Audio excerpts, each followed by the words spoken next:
I can't go on without saying how angry I am already about the Democrats' vote. It's an upcoming vote on Iraq. It's coming up. The House is voting today, and it's just.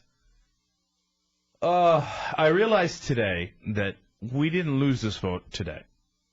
We lost it several years ago.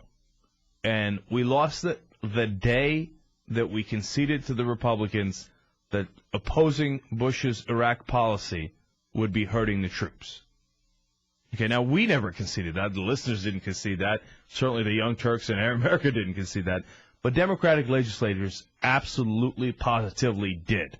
And I remember when Steny Hoyer, a couple of months ago, in the middle of a debate, rushed onto the floor of the House and, presumably to yell at the Republicans because they said the Democrats were hurting the troops. And I thought, well, this might be a positive moment, right?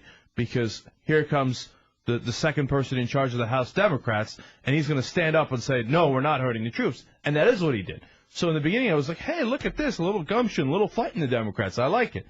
But then what did he say? He said, we are not hurting the troops. We will definitely fund this war.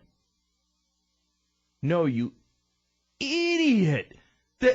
Once you let the Republicans equate funding this war and hurting the troops, like if you don't fund the war, you're hurting the troops. If you fund the war, you're helping the troops. You've lost the whole battle. And for no reason, that doesn't make any sense.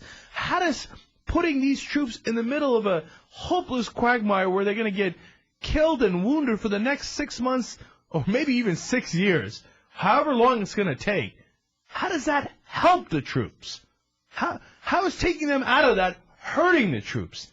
Once you buy into that talking point, you're done. Yeah. And also this whole idea of the Democrats now saying, almost in unison, the ones who seem to be poised to support this, is that it's not a blank check. It is a blank check, because if there's not an expiration, then it's a blank check. If there's not an opportunity here to say, okay, we're going to give you this money until such and such a time, then it's a blank check, because then you come back and the same thing presumably is going to happen. Look, I want to do this a little later in the show, but I can't help myself. We got to open it up. Let's take calls. 866-303-2270. 866-303-2270.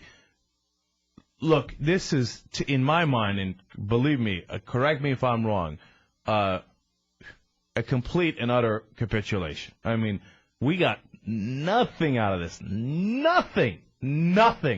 And for Harry Reid and Nancy Pelosi and Steny Hoyer to come talk to me about how that this is the beginning of the end of the Iraq War and that they held the president in check is preposterous. Well, it's also preposterous because they haven't explained why that is. I mean, they're saying it as a talking point without going. If Nancy Pelosi thinks this is the beginning of the end of the Iraq War, okay, tell me why.